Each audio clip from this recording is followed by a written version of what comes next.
ಮಧ್ಯಪ್ರದೇಶದ ಬಿಜೆಪಿ ಸಚಿವ ಬ್ರಜೇಂದ್ರ ಸಿಂಗ್ ಯಾದವ್ ಅವರು ಸಾರ್ವಜನಿಕ ಸಭೆಯಲ್ಲಿ ಅಪರಿಚಿತ ವ್ಯಕ್ತಿಯೊಬ್ಬರು ತುರಿಕೆ ಪುಡಿ ಎರಚಿದ ಪರಿಣಾಮ ಉರಿ ತಡೆಯಲಾಗದೆ ಕುರ್ತಾ ತೆಗೆದು ಮೈ ತೊಳೆದುಕೊಂಡಂತಹ ಘಟನೆ ನಡೆದಿದೆ. ಸಚಿವರು ಬಾಟಲಿ ನೀರಿನಿಂದ ಕೈ ಮೈ ತೊಳೆದುಕೊಳ್ತಾ ಇರುವ ದೃಶ್ಯದ ವಿಡಿಯೋ ಸಾಮಾಜಿಕ ಮಾಧ್ಯಮಗಳಲ್ಲಿ ವೈರಲ್ ಆಗ್ತಾ ಇದೆ. ಮಧ್ಯಪ್ರದೇಶದ ಮುಂಗೋಲಿ ಗ್ರಾಮದಲ್ಲಿ ಸಾಗುವ ವೇಳೆ ನಡೆದ ಸಾರ್ವಜನಿಕ ಸಭೆಯೊಂದರಲ್ಲಿ ಸಚಿವ ಬ್ರಜೇಂದ್ರ ಸಿಂಗ್ ಯಾದವ್ ಅವರ ಮೇಲೆ ಅಪರಿಚಿತ ವ್ಯಕ್ತಿಯೊಬ್ಬರು ತುರಿಕೆ ಪುಡಿಯನ್ನು ಎರಚಿದ್ದಾರೆ.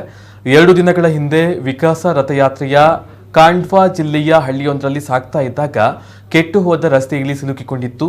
ಈ ವೇಳೆ ಯಾತ್ರೆಯ ನೇತೃತ್ವ ವಹಿಸಿದ್ದ ಸ್ಥಳೀಯ ಬಿಜೆಪಿ ಶಾಸಕ ದೇವೇಂದ್ರ ವರ್ಮಾ ಮತ್ತು ಗ್ರಾಮದ ಮಾಜಿ ಸರಪಂಚ್ ನಡುವೆ ತೀವ್ರ ಮಾತಿನ ಚಕಮಕಿ ನಡೆದಿತ್ತು.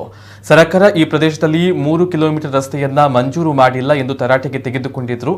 ನಾವು ಕಾಂಗ್ರೆಸ್ಸಿಗರನ್ನ ಕೆಟ್ಟವರು ಅಂತ ಅಂದುಕೊಂಡಿದ್ದೆವು, ಆದರೆ ನೀವು ಬಿಜೆಪಿಗರು ಕಾಂಗ್ರೆಸ್ಸಿಗರಿಗಿಂತ ಕೆಟ್ಟವರು. ನಮಗೆ ಸರಿಯಾದ ರಸ್ತೆ ಸೌಲಭ್ಯ ಕಲ್ಪಿಸುವಲ್ಲಿ ನೀವು ವಿಫಲರಾಗಿದ್ದೀರಿ.